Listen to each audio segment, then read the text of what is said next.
Assalamualaikum warahmatullahi wabarakatuh. Apa kabar kalian? Semoga kalian baik-baik saja dan tetap diberikan kesehatan oleh Allah Subhanahu wa Ta'ala. Bantu channel kami dengan cara subscribe dan tekan tombol lonceng kalian. Terima kasih. Semoga kisah ini bermanfaat.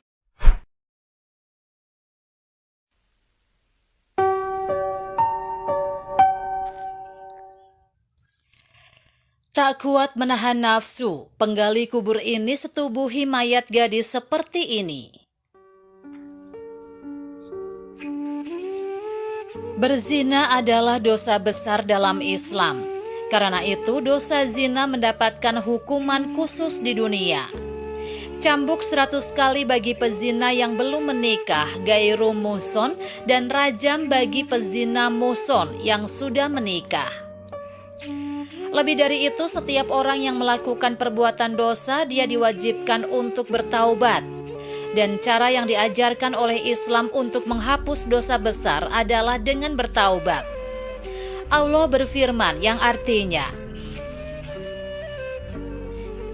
jika kamu menjauhi dosa-dosa besar di antara dosa-dosa yang dilarang kamu mengerjakannya, niscaya kami hapus kesalahan-kesalahanmu, dosa-dosamu yang kecil, dan kami masukkan kamu ke tempat yang mulia, surga.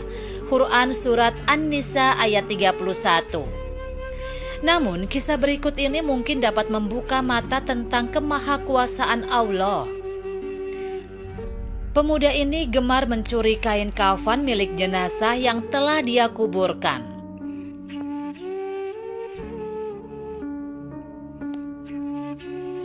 Hingga pada suatu hari jenazah seorang gadis membuat nafsunya membuncah dan menjadi seperti ini.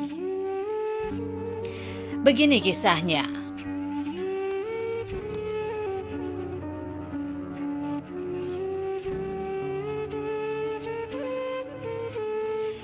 Di suatu hari, Sayyidina Umar Al-Khattab menghadap Rasulullah SAW sambil menangis. Jadi bertanyalah Rasulullah, "Wahai Umar, apakah yang membuat engkau hingga menangis seperti ini?" Jawab Umar, "Ya Rasulullah, ada seorang di muka pintu ini yang sudah membakar hatiku." Berkata Rasulullah, "Ya Umar, bawalah dia masuk." Lalu Umar membawa pemuda yang tengah menangis itu masuk. Bertanya Rasulullah, "Apakah yang sudah engkau kerjakan hingga engkau menangis?" Pemuda itu menjawab, "Wahai Rasulullah, saya telah lakukan dosa yang besar. Saya sangat takut kepada Allah Subhanahu wa Ta'ala yang sangat murka kepadaku." Apakah Anda mempersekutukan Allah? Tidak ya Rasulullah. Apakah Anda membunuh jiwa yang Anda tiada hak membunuhnya? Tidak ya Rasulullah. Allah akan mengampunkan dosa Anda meskipun sebesar 7 petala langit dan bumi dan bukit-bukit. Wahai Rasul Allah, saya sudah lakukan dosa yang lebih besar dari langit, bumi, dan bukit-bukitnya. Apakah dosamu itu semakin besar dari Al-Kursi? Dosaku lebih besar. Apakah dosamu semakin besar dari Arsy? Dosaku semakin besar. Apakah dosamu lebih besar dari maaf Allah? Maafnya lebih besar? Sesungguhnya tidak bisa mengampun dosa besar kecuali Allah yang maha besar, yang besar pengampunannya. Rasulullah bersabda lagi, "Katakanlah wahai pemuda, dosa apakah yang sudah engkau lakukan?" "Saya malu akan memberitahumu ya Rasulullah." Rasulullah bertanya dengan kuat, "Beritahu saya, apakah dosamu itu?" "Begini ya Rasulullah, kerjaku yaitu sebagai penggali kubur. Saya sudah lakukan kerja menggali kubur selama 7 tahun. Di suatu hari saya menggali kubur seorang gadis dari kaum Ansyar. Setelah saya menanggalkan kain kafannya, jadi saya tinggalkan dia. Tak jauh saya meninggalkannya, jadi naiklah nafsuku. Oleh karena tidak bisa menahan nafsu, saya kembali pada mayat itu, lantas aku pun menyetubuhinya.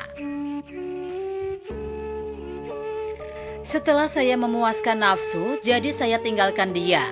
Belum jauh saya mengedar dari situ, tiba-tiba gadis itu bangun dan berkata, "Celaka benar andai wahai pemuda. Bukankah Anda berasa malu pada Tuhan yang bakal membalas pada hari pembalasan kelak? Apabila tiba masanya, setiap orang yang zolim bakal dituntut oleh yang teraniaya. Kau biarlah saya telanjang serta kau hadapkan saya pada Allah Subhanahu wa Ta'ala dalam kondisi junub."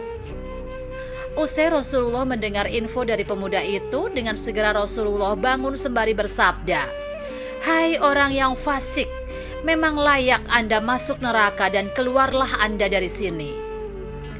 Sepanjang 40 hari pemuda itu memohon ampun pada Allah, dan saat malam ke-44 dia melihat ke langit sambil berdoa, "Ya Allah, Tuhan pada Rasulullah, Nabi Adam dan udara, bila Engkau sudah mengampunkanku, jadi beritahulah Rasulullah SAW dan para sahabatnya.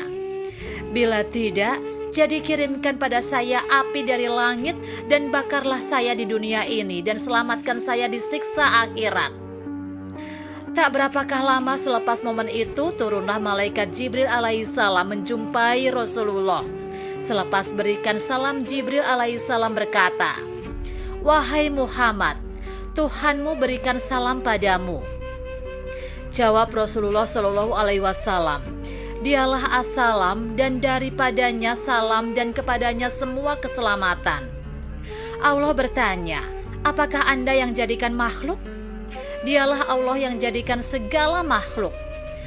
"Adakah Anda yang memberi rezeki pada makhluk?" Dialah Allah yang memberi rezeki pada saya dan makhluk-makhluk yang lain. "Apakah Anda berikan taubat pada mereka?" Dialah Allah yang terima taubat dariku dan mereka. Allah berfirman, "Maafkanlah hambaku itu karena saya sudah memaafkannya."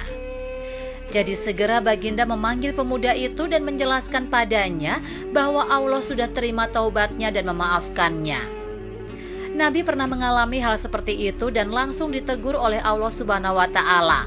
Apalagi ketika kita yang mencela dan mengolok-ngolok mereka yang notabene suka berperilaku kasar, gemar mengerjakan dosa, dan juga tak pernah beribadah. Ketahuilah bahwa mereka bisa saja bertaubat dan memohon ampun kepada Allah Subhanahu wa Ta'ala. Dan ketika mereka telah berubah untuk tak lagi mendekati dosa, maka bisa jadi mereka lebih baik dari kita yang mengaku setiap hari berbuat kebaikan.